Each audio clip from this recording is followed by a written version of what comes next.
Ahojte, vítajte pri ďalšom videu. Dnes vám ukážeme hračky na rozvoj jemnej motoriky pre detičky približne vo veku od 1 roka. Nezabúdajme však, že deti v tomto veku sa potrebujú aj veľa hýbať, skákať, behať a teda rozvíjať si aj svoju hrubú motoriku. Chcela by som vám dnes vo videu ukázať aj ako hračky uložiť do poličky, aby boli pre deti lákavé, aby si ich chceli vybrať a hrať sa s nimi. Ako prvé som pre vás vybrala tieto kocky. Je to totiž veľký milník pre dieťa a môže sa vás aj pediatrička na to pýtať, či už dieťa vie skladať kocky na seba, pretože okrem zvládania jemnej motoriky už musí dieťa aj premýšľať, ako jednotlivé kocky dať na seba, aby nespadli. Keď kocka spadne, tak sa dieťa zároveň učí príčine a následku. Vybrala som vám tieto kocky aj preto, lebo je ich tu iba 6. A dieťa tak nebude iba kocky rozhadzovať po byte, nebude na ňo tých kociek príliš veľa, ale bude sa snažiť ich postavať na seba. Zároveň tak sa môže stále zlepšovať, že najskôr pravdepodobne postaví iba 2 na seba, neskôr 3 a v tých 2 rokoch už možno postaví aj všetkých 6. Ak máme už troška väčšie dieťa, povedzme od toho roka a pol, môžeme si vybrať aj takéto papierové kocky, ktorých je v balení 10. Dá sa z nich postaviť veľká väža a deti to veľmi baví ju zhádzovať. A 10 ich je tam práve preto, pretože sa deti začínajú orientovať v desiatkovej sústave, ktorú budú používať najčastejšie. Ďalšia z hračiek, ktorú môžeme deťom dať do poličky, je takéto navliekanie krúžkov. Ak chceme dieťa najskôr naučiť tú zručnosť, že aby vedelo navliekať, dajme mu do poličky iba jeden krúžok, ideálne ten najväčší, ktorý sa mu bude najlepšie držať. A keď už vidíme, že navliekanie zvláda, pridajme mu tam kľudne všetky ďalšie krúžky a môže sa s tou hračkou už hrať normálne.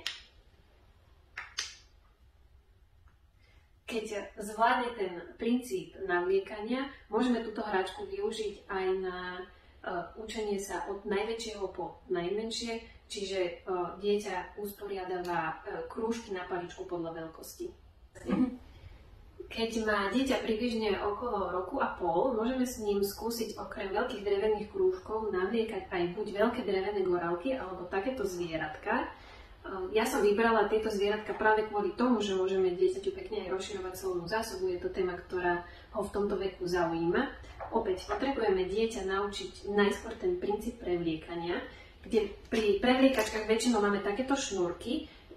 To je pre dieťa ešte príliš ťažké, pretože pravdepodobne všetku energiu minie na to, aby sa vôbec trafilo do tej dierky. Preto si môžeme dodať takýto chlpatý drôtik, ktorý je pevný a nebude sa dieťaťu ohýbať, a naučíme ho ten princíp prevliekania na tom drôtiku.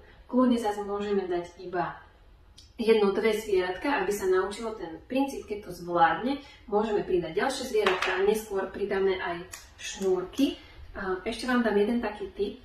Ak chcete, aby sa dieťa s tou hračkou hrávalo same, pripravte mu to tak, že mu nakoniec tej šnúrky pripevnite nejaké to zvieratko, aby mu to nevypadávalo, pretože toho bude rozčúvať, keď to navlečie a z druhej strany mu to vypadne. Takže mu to vopred takto pripravte a môže sa s tým hrať aj sami. Túto hračku môžeme dať dieťaťu do poličky 2 spôsobmi. Najskôr ju dáme takto, ako vidíte. A dieťa sa ako prvé učí zvieratka, alebo teda tie tvary, ktoré tam má odtiaľ vyberať a trénuje si pritom svoj pinzetový úchop. Čiže hračku povyberá, ale pravdepodobne okolo toho roka a pol ešte nebude vedieť hračku vrátiť naspäť.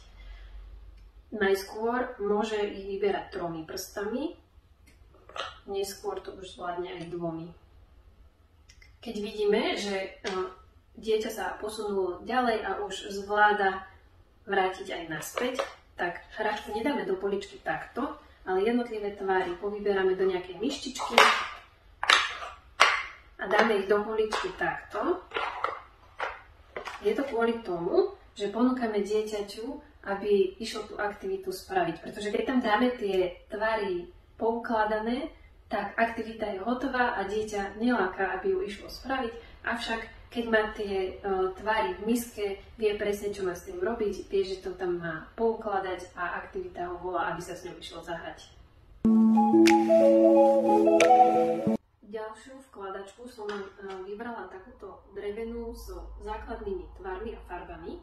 Často na krabičkách nájdete, že sú vhodné už od 1 roka a potom máme občas pocit, že to naše dieťa by to už malo zvládať, ale samostatne hodiť tvary do takéto vkladačky by malo dieťa zvládnuť až v 2 rokoch.